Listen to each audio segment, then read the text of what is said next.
welcome to Mail Story. If you enjoy stories, don't forget to like and subscribe so you won't miss the next ones. My mother treated me like I was invisible, so I treated her like she was not existing. My mother, Rita, stopped talking to me in January but still expected me to do everything for her. She would communicate through my sister Leslie, telling Leslie to tell me that she needed rides to appointments or money for bills. She'd sit in the same room as me and talk about me to other people like I wasn't there. She'd say things like, "Tell your sister I need her to fix my computer," while I was sitting right next to her. This wasn't because of any fight or disagreement. She just decided one day that I wasn't worth speaking to directly anymore. She told Leslie that talking to me was exhausting, and she didn't have the energy for disappointing conversations. When I asked my mother why she wouldn't speak to me, she looked at Leslie and said, "Tell her she knows what she did." I didn't know what I did, and neither did Leslie, but Mom refused to elaborate. She just kept acting like I was invisible while still expecting me to be available for whatever she needed. She'd leave notes on my door with lists of tasks, but wouldn't acknowledge me when I completed them. She'd eat the dinner I cooked without saying thank you or even looking at me. At family dinners, Mom would talk enthusiastically to everyone else about their lives, but when someone asked about me, she'd say I wouldn't know about that person's life. She'd praise Leslie's job at the bank for 20 minutes, then change the subject when my promotion came up. She hosted a birthday party for Leslie with 50 guests, but didn't even acknowledge my birthday 2 weeks later. She told our aunt that she only had one daughter worth mentioning. The weird part was she still expected me to drive her everywhere because Leslie was too busy. She'd text me grocery lists and doctor appointment times, never asking but just informing me when to show up. She'd get in my car and give directions by pointing, never saying a word during the entire ride. She'd hand me her credit card at the store and walk away expecting me to handle everything. Other family members noticed and asked what was happening between us. Mom would tell them that some relationships just aren't meant to be close, and she was protecting her peace by maintaining distance. She said I knew how to fix things if I really wanted to, but I was too stubborn. Nobody could get her to explain what needed fixing because she'd just say I should know if I cared enough to figure it out. By March, I was done being her silent servant. If Mom wanted to pretend I didn't exist verbally, I decided to actually stop existing for her practically. When she texted me about her doctor's appointment, I didn't respond or show up. She had to take an expensive taxi and was late. She told Leslie to tell me how irresponsible I was, but I just shrugged and said I didn't get any message from Mom since she doesn't talk to me. Mom started leaving more aggressive notes demanding I explain my absence. I threw them away without reading them. She wanted communication to be one way, so I made it 0 way. She'd stand in the kitchen waiting for me to cook dinner, and I'd make food only for myself. She'd have to make her own meals or ask Leslie to bring something. She complained to everyone that I was being petty and childish, but they reminded her that she'd been ignoring me for months, so why should I cook for someone who won't acknowledge me? Next, I started pretending she was invisible too. When relatives asked about her, I'd say I wouldn't know about that person's life. When she sat in the living room, I'd treat the chair as empty and put my feet up on it. When she left things around the house, I'd throw them in the trash because I didn't see anyone's belongings there. She'd frantically search for her reading glasses or phone charger that I'd tossed because invisible people don't own things. The escalation happened at Easter dinner with the whole extended family. Mom was holding court, talking to everyone except me as usual. Our cousin asked Mom about my new job, and Mom said she doesn't discuss people who aren't present. I was sitting directly across from her. That's when I stood up and gave a speech thanking everyone for coming to dinner except Rita, because I didn't see any Rita here. I said it was so nice having family who actually existed in my life and could communicate like adults. Mom turned red and said through Leslie to tell me I was being disrespectful. I looked at Leslie and said I didn't hear anything because nobody was talking to me. Then I served everyone dessert except Mom, saying I only made enough for the people I could see. Mom finally broke and screamed at me directly that I was a spoiled brat who couldn't handle discipline. Everyone stared because she'd been claiming for months that she was maintaining peaceful distance, but here she was yelling. I calmly said I thought you didn't talk to me, so who are you yelling at?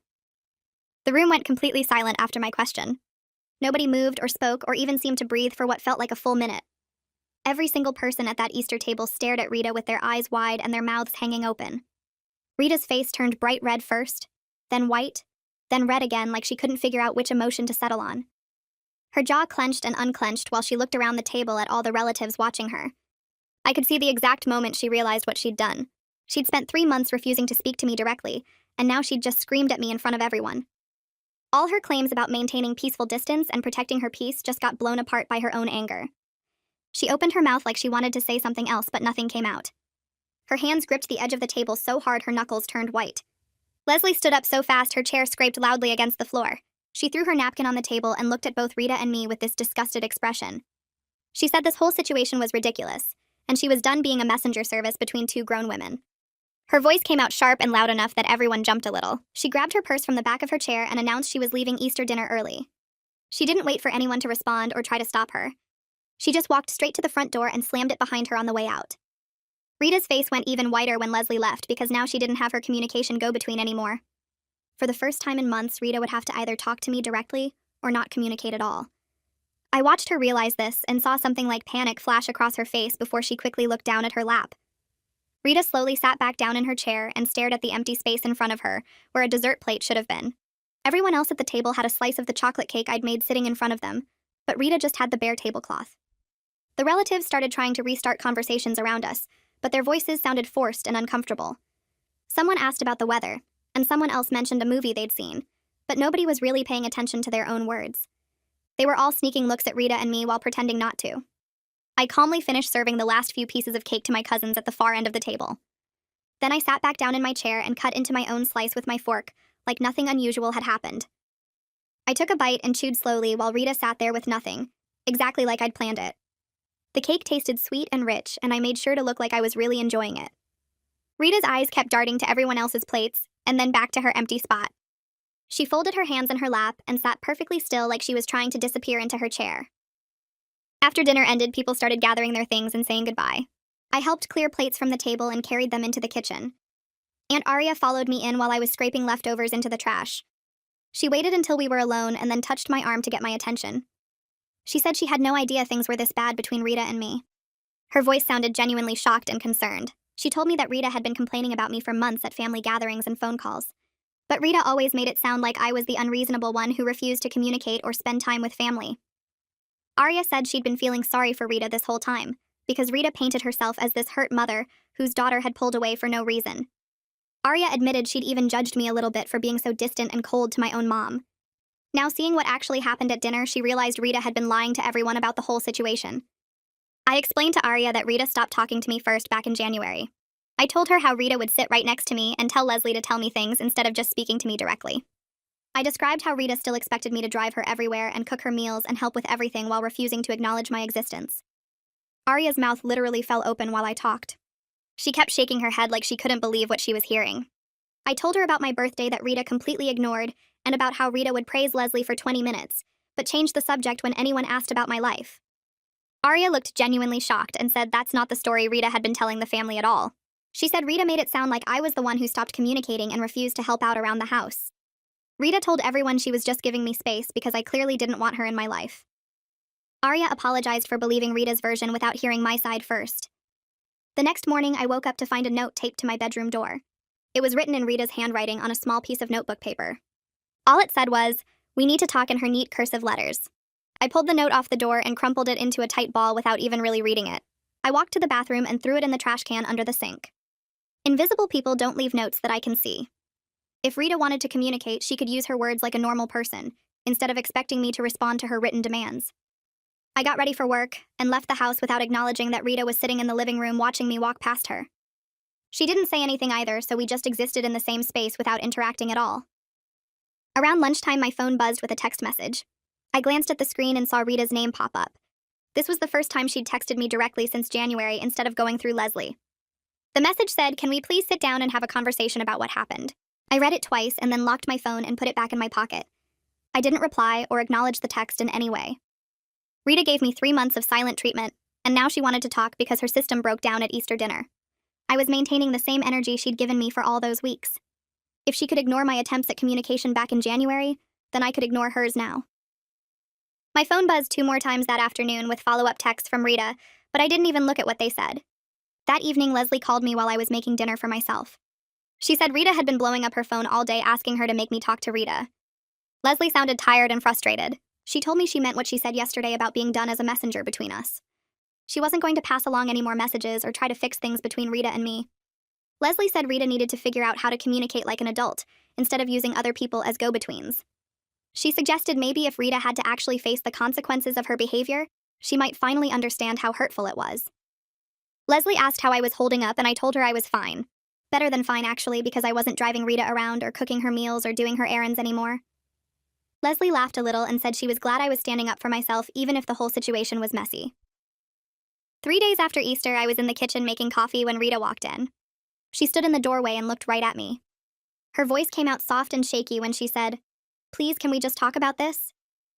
It was the first time she'd spoken directly to me since January, and hearing her voice felt strange after months of silence.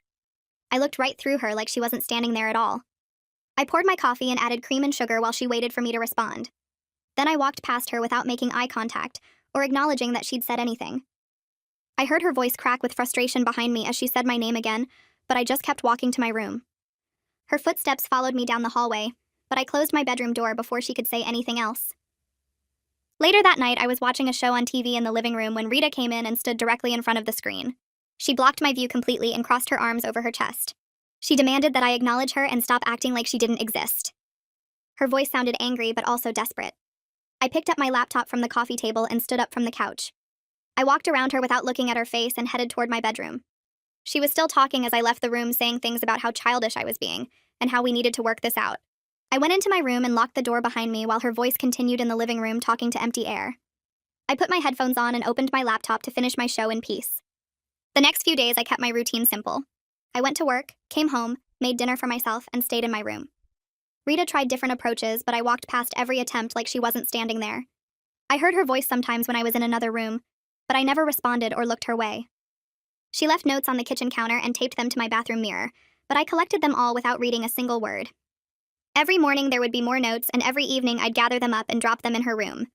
The pile on her nightstand grew taller each day. I knew she was watching me move through the house, and I knew she could see me throw away her attempts at communication, but that was her problem to solve. She spent 3 months pretending I didn't exist, and now she was getting the exact same treatment back. Thursday evening, I got home from work around 6 and walked into the kitchen to find Rita sitting at the table with Aunt Aria. They both looked up when I came in, and I could tell immediately this was planned. Aria opened her mouth to say something, but I just walked past them to the fridge and grabbed an apple and a yogurt. I didn't make eye contact with either of them. I could feel them watching me as I closed the fridge and headed toward the hallway. Aria called my name behind me, but I kept walking straight to my room and closed the door. I heard their voices continue in the kitchen, muffled through the walls, but I put my headphones on and ate my snack while scrolling through my phone. About an hour later, my phone buzzed with a text from Aria. She said she tried to help Rita talk to me, but she realized now that Rita needed to take the first real step toward fixing this. She wrote that watching me ignore Rita the same way Rita ignored me made her finally understand how hurtful Rita's behavior actually was. I read the message twice and then put my phone down without responding. Over the next week, Rita's notes got more desperate. She wrote that she was sorry and wanted to explain everything. She left sticky notes on my bedroom door saying, "Please just talk to me." She wrote longer letters on notebook paper describing how much she missed having a relationship with me. Every single note went straight into the pile on her bed.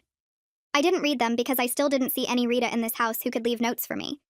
If she wanted to communicate, she could use her actual voice like an adult instead of hiding behind pieces of paper. The pile on her nightstand got so tall it started falling over onto her pillow.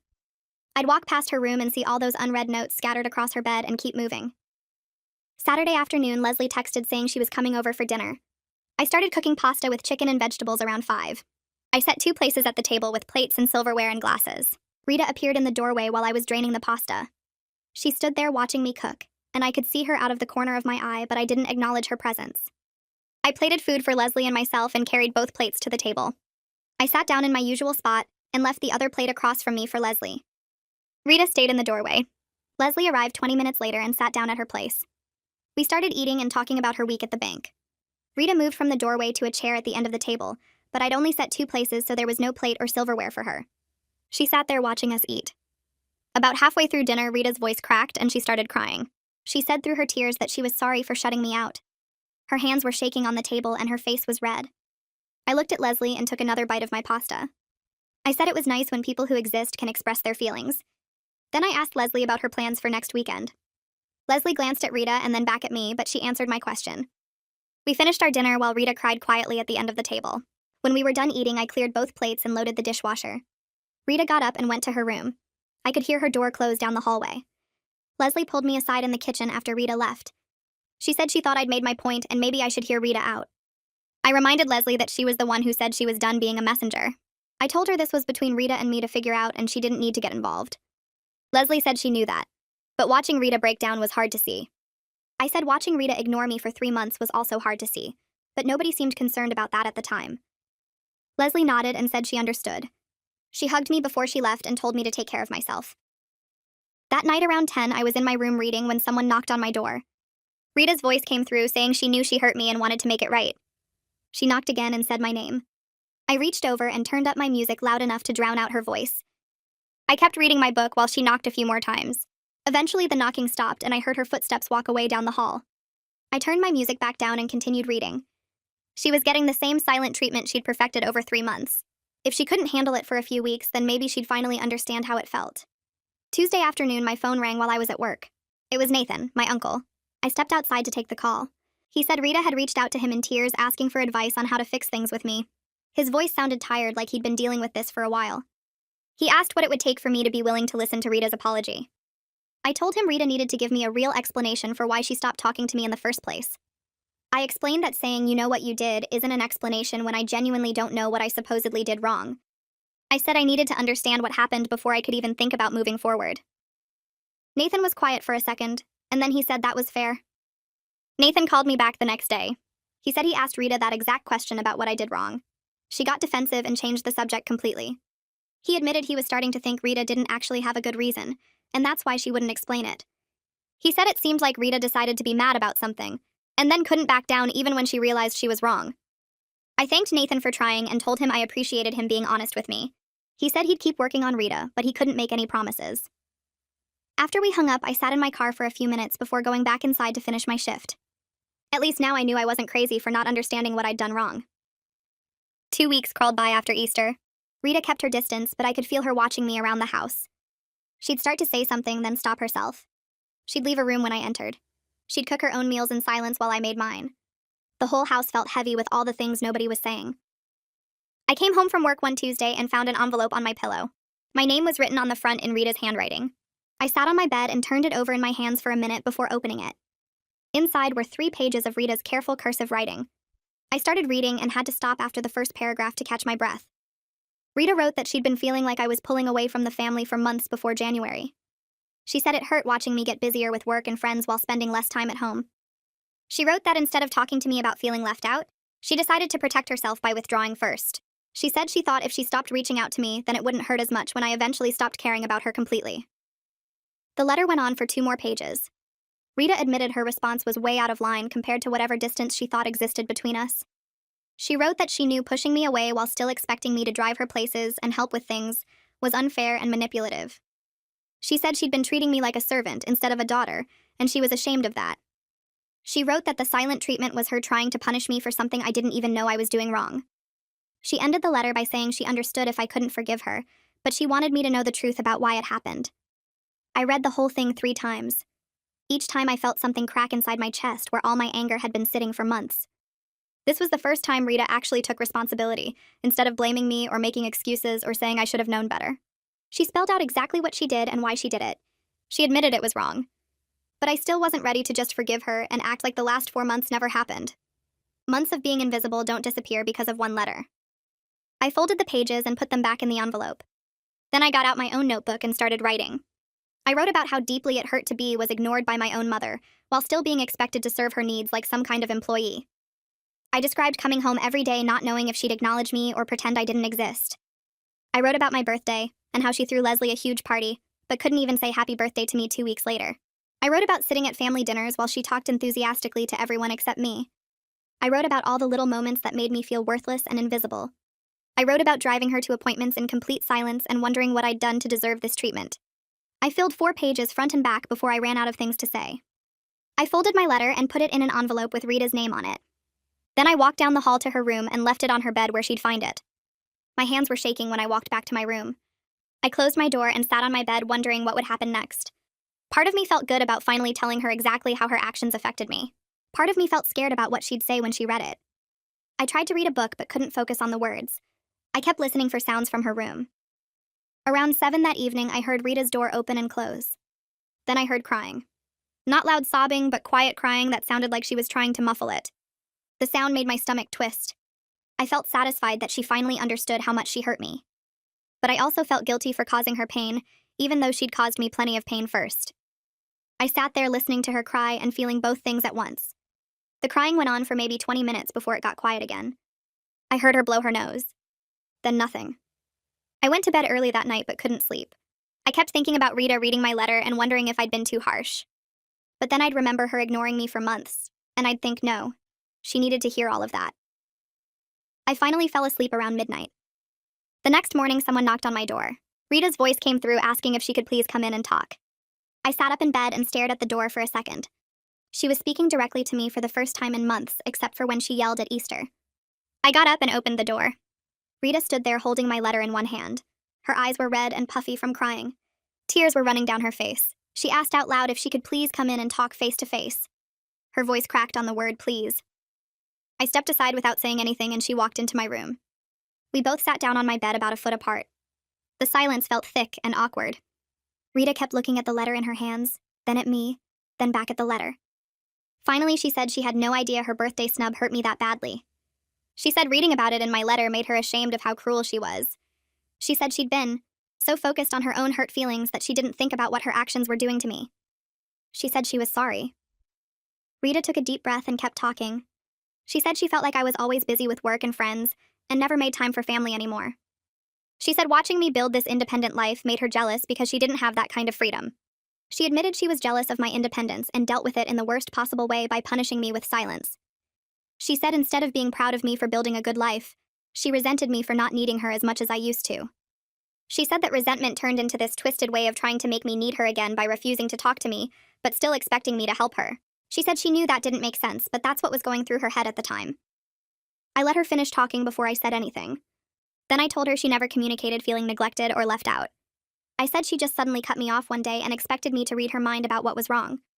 I explained that I can't fix problems I don't know exist, and her silent treatment taught me nothing except that she was willing to hurt me. I told her if she'd just said she missed spending time with me, we could have figured something out. Instead, she chose to make me feel invisible and worthless for months. I said I spent weeks trying to figure out what I did wrong and nobody could tell me because there was nothing specific I did. I told her the not knowing was almost worse than the silent treatment itself because I kept blaming myself for something I couldn't identify. Rita nodded and more tears ran down her face. She said I was completely right and her approach was totally wrong. She said she should have just told me she missed spending time with me instead of playing these mind games. She admitted she was too proud to be vulnerable and tell me she felt left out. She said it felt easier to be cold and distant than to admit she needed more attention from me. She said she thought if she acted like she didn't care, then it wouldn't hurt if I didn't care either. But that backfired because I did care, and her silence hurt me deeply. And then I stopped caring because why would I keep caring about someone who treats me like I don't exist? She said she created the exact situation she was trying to avoid, and she had nobody to blame but herself. We kept talking, and Rita opened up about feeling left behind while I built my own life. She said watching me become independent made her scared of losing me completely, so she pushed me away first to protect herself from that pain. I explained that pushing me away actually created the exact loss she feared, and if she'd just told me she wanted more quality time together, I would have made that happen. Rita wiped her eyes and admitted she never learned how to ask for what she needed without making it into a test or punishment. She said her own mother did the same thing, making people guess what was wrong instead of just saying it directly. I told her I wasn't interested in guessing games or mind reading, and if we were going to fix this, she needed to use actual words to tell me when something bothered her. Rita agreed and said she'd try her best to communicate directly from now on. I said trying wasn't good enough, and she needed to commit to it completely, because I wasn't going through another silent treatment ever again. Rita looked me in the eye and promised she would never shut me out like that again, and if she felt hurt or neglected, she'd tell me right away, instead of punishing me. I told her I'd hold her to that promise, and if she broke it, I was done for good this time. She nodded and said she understood the stakes and wouldn't waste this second chance. Then I explained that even though we were talking again, I needed time to trust her again because 4 months of being treated like I was invisible did serious damage. Rita said she got it and wouldn't rush me or expect everything to go back to normal right away. I appreciated that she seemed to actually understand the consequences of her actions instead of just making excuses. We agreed to rebuild our relationship slowly and carefully, instead of pretending the whole thing never happened. Rita suggested we start having weekly dinners together, just the two of us, where we could practice communicating without other people around. I thought that was a good idea and said we could start next week. She asked if Wednesday worked for me and I said sure, I'd come home by 6. Rita smiled for the first time since she came into my room and thanked me for giving her another chance. I didn't smile back because I wasn't ready to act like everything was fine, but I nodded to show I heard her. 3 days later on Wednesday evening, Rita and I sat down for our first planned dinner together. She'd made chicken and vegetables, which I knew was an effort because she usually didn't cook much anymore. I sat across from her at the kitchen table and we both just stared at our plates for a minute without saying anything. The silence felt heavy and awkward, nothing like the comfortable quiet we used to share before all this started. Rita finally asked how work was going, and I gave her a basic update about a project I was working on. She actually listened to my whole answer instead of interrupting or changing the subject like she used to do. I asked about her book club, and she told me about the novel they were reading and what she thought of it. We kept the conversation safe and surface level, both of us being careful not to say anything that might start an argument. Every few minutes, there'd be a long pause where neither of us knew what to say next. Rita would take a bite of food, and I'd do the same. Then we'd try to think of another neutral topic. She asked if I needed anything for my room, and I said no, everything was fine. I asked if she needed help with anything around the house, and she said Leslie had already taken care of the things that needed doing. Another long silence followed where we both pretended to focus on eating. Rita mentioned that the weather was supposed to be nice this weekend, and maybe we could go to the farmer's market together. I said maybe. I'd have to check my schedule first. She nodded and didn't push, which I appreciated because the old Rita would have gotten offended that I didn't immediately say yes. We finished eating, and I helped her clear the table without being asked. Rita thanked me for helping and for showing up tonight. I said I told her I would, so of course I showed up. She said she knew I keep my word, but she still appreciated it after everything that happened. I just nodded because I didn't know what else to say to that.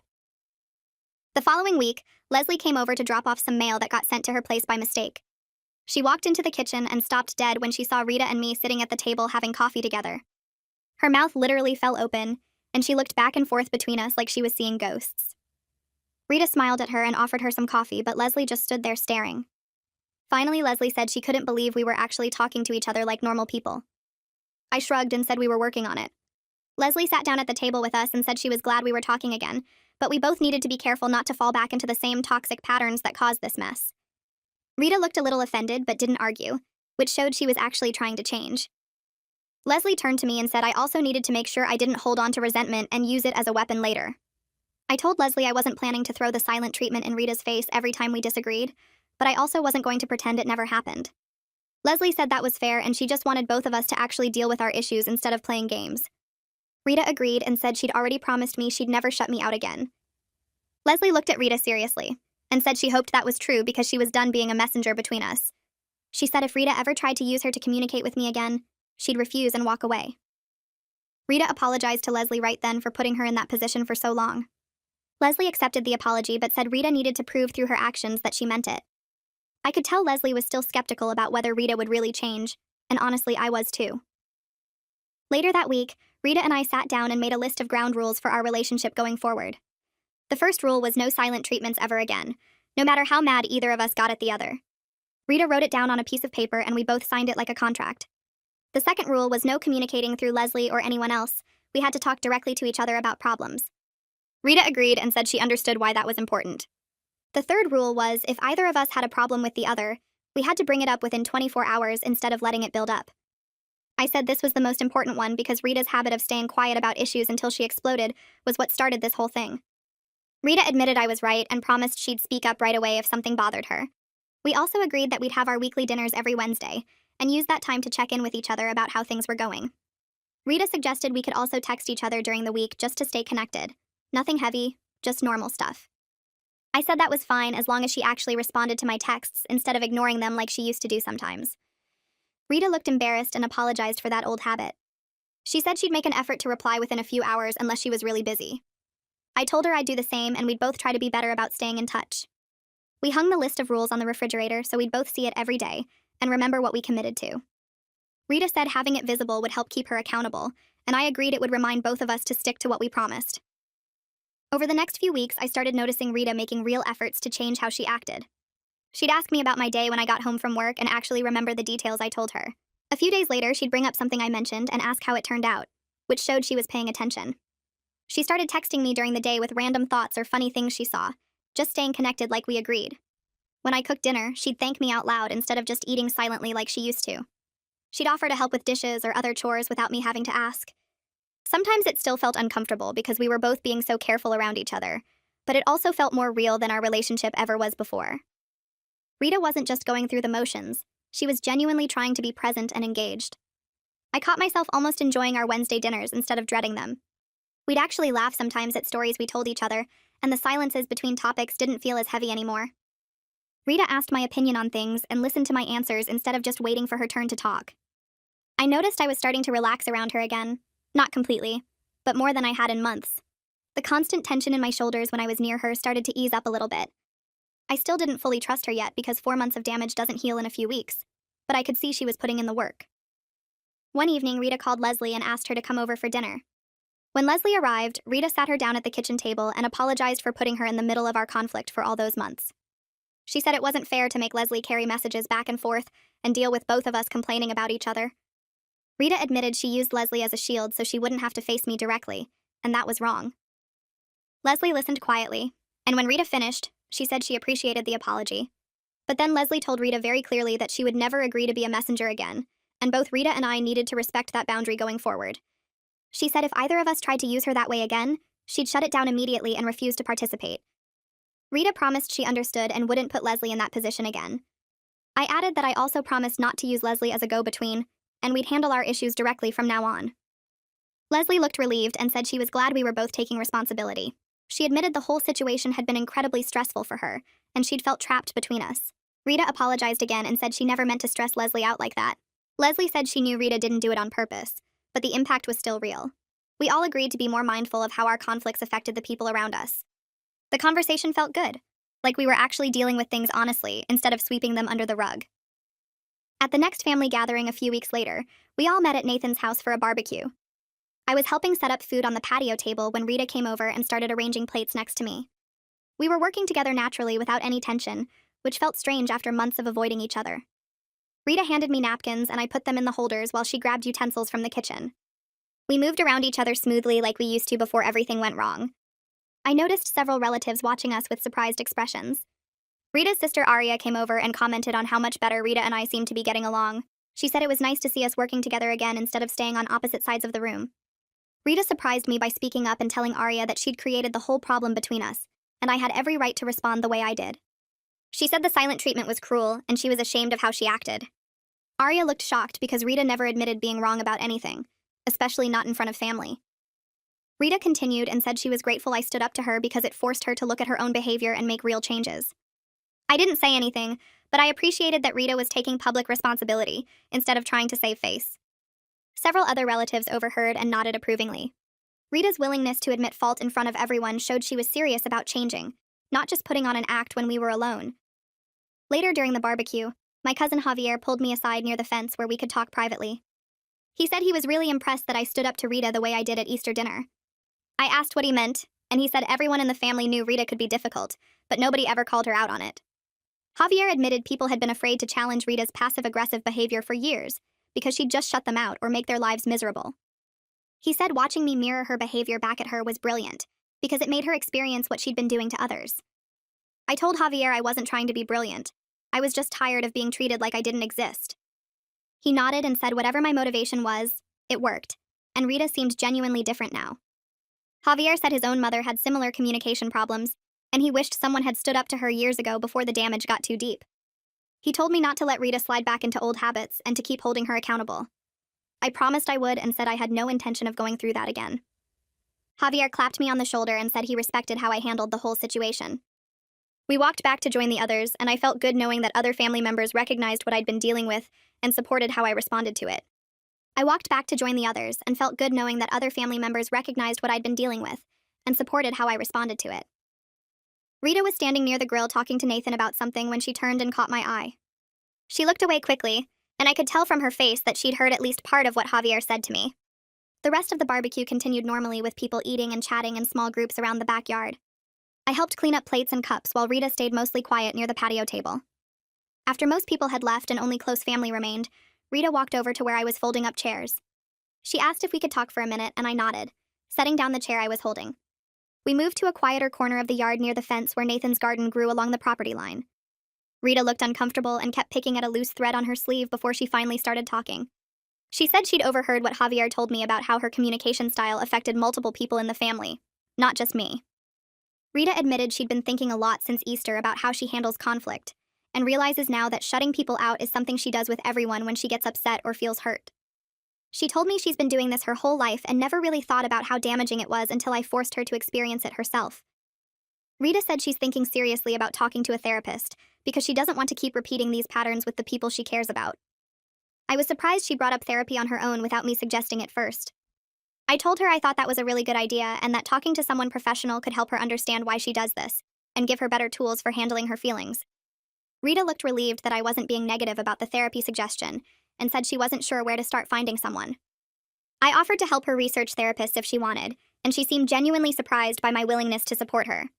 She accepted the offer, and we agreed to spend some time that week looking into options together. That evening, after we both got home, Rita came to my room with her laptop, and we sat on my bed searching for therapists in our area who specialized in family relationships and communication issues. We read through profiles and reviews for almost 2 hours, discussing which ones seemed like they might be a good fit. Rita made notes about a few therapists she wanted to call for initial consultations, and thanked me for helping her with the search. Over the next few weeks, Rita started seeing a therapist named Dr. Smith, who had good reviews and specialized in family dynamics. After her first few sessions, Rita began sharing small things she was learning with me. She'd come home from appointments and tell me about concepts Dr. Smith introduced, or questions that made her think differently about her behavior.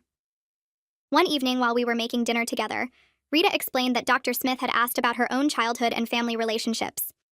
Rita told me that her mother, my grandmother, had used the silent treatment as a form of punishment throughout Rita's entire childhood.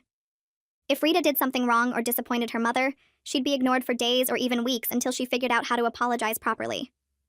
Rita said she never realized until therapy that she'd unconsciously copied that exact pattern with me. Hearing about Rita's background helped me understand where her behavior came from, even though I still maintained it didn't excuse what she did to me. Rita agreed completely and said Dr. Smith was helping her work on breaking these generational patterns of poor communication. She said just because something was done to her doesn't mean it was okay for her to do it to others. Rita seemed genuinely committed to changing, appreciated that she was taking real steps instead of just apologizing and expecting everything to go back to normal. 2 months after our Easter confrontation, Rita and I had dinner together that felt completely different from all our previous attempts. We were both relaxed and laughing naturally while sharing stories about our days. Rita asked me about a project at work, and actually listened to my full explanation without interrupting or changing the subject. I told her about a funny thing that happened with a coworker, and she laughed genuinely instead of giving me the fake smile she used to do. We spent almost 2 hours at the table just talking and enjoying each other's company in a way that felt easy and comfortable. It struck me that we weren't trying to recreate what we had before all this happened. We were building something completely new and possibly better. A few weeks later, Rita brought up my upcoming birthday, which was still 3 months away. She asked me what I wanted to do and how I'd like to celebrate this year.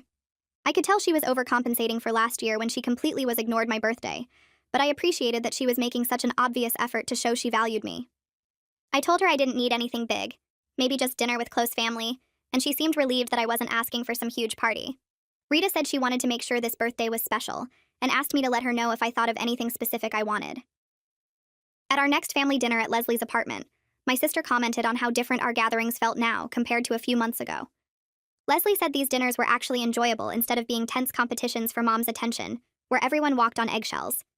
She told Rita and me that watching us work through our issues had inspired her to set better boundaries in her own relationships, both at work and in her personal life. Leslie said she used to let people treat her poorly because she was afraid of conflict, but seeing me stand up to Rita showed her that sometimes confrontation is necessary for healthy relationships. Rita looked proud when Leslie said that, even though it meant acknowledging again how badly she'd handled things with me. During one of her therapy sessions, Rita shared something with Dr. Smith that she later told me about. She said her therapist helped her realize that her fear of abandonment made her push people away before they could leave her first. Rita explained that she'd always been terrified of people she loved deciding she wasn't worth staying for, so she'd create distance and rejection before they had the chance to reject her. Rita apologized again for projecting all her anxiety onto me and punishing me for imagined slights that were really just her own insecurities. Hearing this explanation helped me understand her behavior on a deeper level, even though it still hurt to think about how invisible she made me feel. I decided to share my own feelings more openly with Rita during one of our dinners. I told her that her silent treatment made me feel completely invisible and worthless, like I didn't matter enough to even acknowledge. I explained that it triggered my own insecurities about not being good enough or important enough to deserve basic respect and communication. Rita listened without interrupting, and I could see tears in her eyes as I described specific moments that hurt me the most. We both acknowledged that we'd hurt each other deeply during those months, and that healing would take continued effort from both of us. Rita said she was committed to doing better, and I told her I was too, that I wanted us to have a real relationship built on honesty and mutual respect. 3 months after Easter, Rita and I went shopping together at the mall for some new clothes. We tried on ridiculous outfits in the dressing rooms and took silly pictures that made us both laugh until our stomachs hurt. Rita put on a bright purple hat with a huge feather and modeled it dramatically while I cracked up. I tried on a jacket that was 3 sizes too big and pretended to be a fashion model walking down a runway. We spent hours in different stores just having fun together without any tension or awkwardness between us. It was the first time in years that spending time with Rita felt easy, instead of like some obligation I had to fulfill. Walking through the mall with shopping bags and still giggling about the outfits we'd tried on, I realized our relationship had fundamentally changed for the better. Rita started thanking me out loud for everything I did, which felt weird at first after months of being invisible. When I helped her carry groceries from the car, she turned to me and said thank you so much for helping me with these bags. I nodded and kept walking because I didn't know what else to do with this new version of her who actually acknowledged my existence. The next week, when I fixed her computer that kept freezing, she came into my room specifically to tell me she really appreciated me taking the time to solve her tech problems. I realized I was helping her more often now that she made me feel like my efforts mattered instead of treating me like an unpaid servant. Our relationship was shifting into something more balanced, where we both gave and received, instead of her just taking while I gave everything. Leslie invited the whole family to a barbecue at her place the following Saturday. I watched Rita move through the crowd of relatives, talking to everyone with actual warmth instead of her usual passive-aggressive comments. She asked Nathan about his new job and listened to his whole answer without interrupting or changing the subject. When Arya mentioned her daughter's graduation, Rita congratulated her enthusiastically and asked questions about the ceremony. I stood by the grill flipping burgers and noticed how different Rita's communication style had become in just a few months. She was making real eye contact with people and responding to what they said, instead of waiting for her turn to talk about herself. The change wasn't just with me. It was showing up in all her relationships with family members who used to avoid her, because conversations felt like battles. After the barbecue, when most people had left, Rita pulled me aside near Leslie's garden. She looked at me with tears in her eyes and said she was proud of me for standing up to her even though it hurt like crazy at the time. Rita explained that nobody else in her life had ever held her accountable for her behavior, because they were all too afraid of her reactions. She admitted that I taught her something important about consequences, and how treating people badly means they stop wanting to be around you. Rita said she needed someone to show her how painful her silent treatment actually felt, and I was brave enough to mirror it back to her. I felt my throat get tight because this was the most honest conversation we'd ever had about what happened between us. I told Rita that mirroring her behavior back to her was partly about revenge, but also the only way I could think of to make her understand. I explained that talking to her about how much she hurt me didn't work because she just ignored me more, so I had to show her what being invisible felt like from the other side. Rita grabbed my hand and said she gets it now in a way she never could have without actually experiencing the silent treatment herself. She admitted that when I started treating her like she didn't exist, it made her feel worthless and small, which was exactly how she'd made me feel for months. We stood there in Leslie's backyard crying together because we both finally understood how badly we'd hurt each other and how much work it took to fix what we broke. 2 weeks later, Leslie hosted a dinner party with just our immediate family and a few close friends. She stood up with her wine glass and made a toast to family members who are brave enough to have difficult conversations instead of letting problems fester. Leslie looked directly at Rita and me and said she was grateful we both chose honesty over comfortable silence, even though it was messy and painful. She explained that watching us work through our issues inspired her to set better boundaries in her own life and stop accepting bad treatment from people. Rita raised her glass toward me and I raised mine back, both of us smiling through tears because we knew how hard we'd fought to get to this moment of mutual respect. Rita suggested we start meeting for coffee every week to check in with each other about how we're feeling and address any small issues before they become big problems. We picked Tuesday mornings at the coffee shop near her house and made it a standing date on both our calendars. That first Tuesday, we sat across from each other with our lattes, and Rita asked how I was really doing, not just the surface-level fine that people usually say. I told her about stress at work, and she listened without trying to fix everything or make it about herself. Then she shared that therapy was bringing up hard memories from her childhood, and she was learning why she pushed people away. These Tuesday coffee dates quickly became my favorite part of the week, because Rita and I were finally building something real, instead of just going through the motions of being family. 4 months after our Easter confrontation, Rita told me over coffee that she was grateful I didn't just accept her silent treatment and keep enabling her bad behavior. She said I forced her to grow in ways she desperately needed, but would never have chosen on her own. Rita explained that if I'd kept being her invisible servant, she would have continued treating people terribly, and wondering why nobody wanted to be close to her. She admitted that my decision to mirror her behavior was the wake-up call she needed to see how toxic she'd become. I stirred my coffee and felt proud of myself for standing my ground even when it would have been easier to just take whatever treatment she gave me. I realized I'd grown too through this whole mess, learning to set firm boundaries and demand the respect I deserve instead of accepting whatever scraps people throw my way. Our conflict taught me that I'm worth more than being someone's invisible servant, who does everything while getting nothing back. I told Rita that before all this happened, I would have let anyone treat me badly, because I was too scared of confrontation and losing relationships.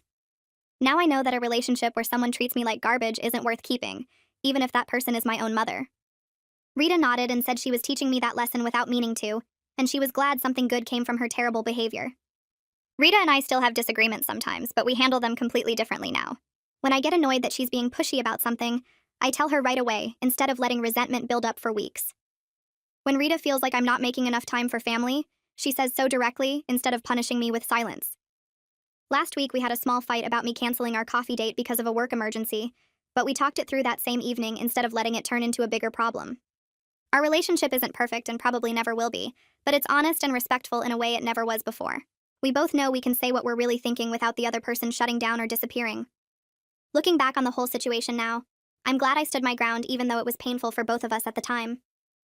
Rita and I have a real relationship now based on mutual respect and actual communication, which is something we never had before when she was just my mother who expected things from me. We're more like two adults who genuinely care about each other and work to maintain a healthy connection. I don't regret treating Rita like she was invisible because it was the only thing that made her understand how badly she was hurting me. Sometimes people need to experience their own behavior reflected back at them before they can see how wrong it is. Rita needed to feel invisible to understand why I couldn't keep living that way,